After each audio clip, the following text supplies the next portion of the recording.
Turns out there might be a silver lining when it comes to your nightmares. Yeah, I face a living nightmare at this desk every day, but free coffee.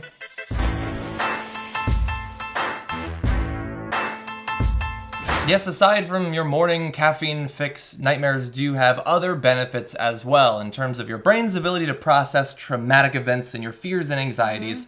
So we're going to talk about it a little bit, but first here is an awesome introductory video to the concept. Research shows that the things that concern us most while we're awake continue to mess with us when we sleep. Your unconscious brain takes your abstract fears and turns them into stories in the form of nightmares.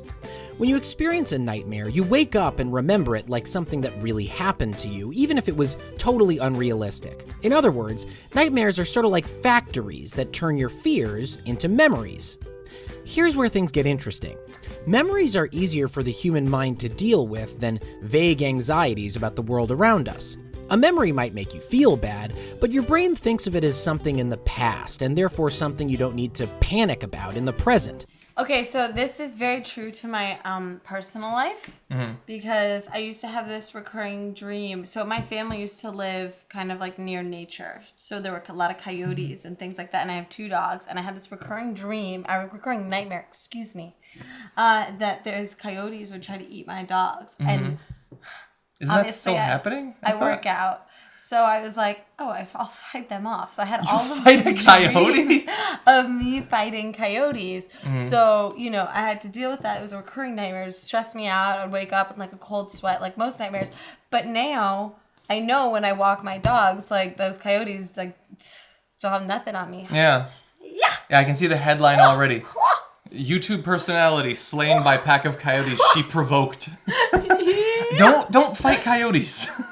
Don't fight a coyote. Just saying, That this seems nightmare really dangerous. helped me to give me the confidence to fight. I actually have Yes, a the name. false His name confidence to fight a coyote. His name is Peyote the Coyote. That makes sense. He lives outside. Yes, but I do like the idea that your brain can, like, it does seem weird that why would you generate these, like, we understand dreams, so why would you generate nightmares, these totally unrealistic things, but it It's a just way sort for of your makes brain to sense that if you work process. through it.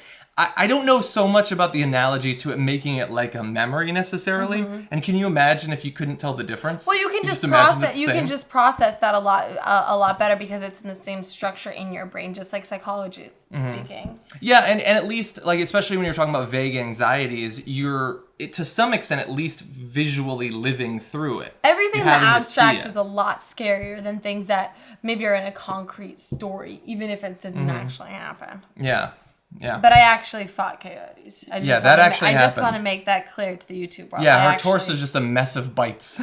No, they didn't. I didn't even come out with a scratch. Those coyotes didn't even Okay, see it yeah, coming. dream Look, I on. think I'm like an animal beater now.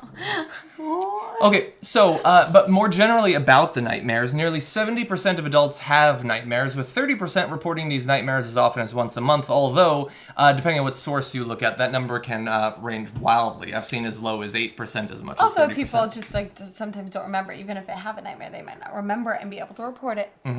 That's possible too. You do forget about it. So keep a dream journal. That way you can have an easy to refer to log of all the horrifying nightmares that you've had. You can read them every once in a while.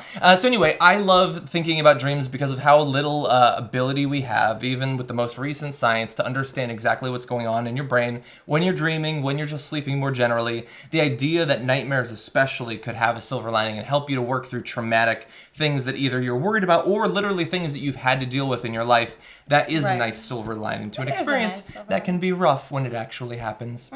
Let me know your worst nightmares down in the comments section. I'll make them come true, baby. See you in the next video.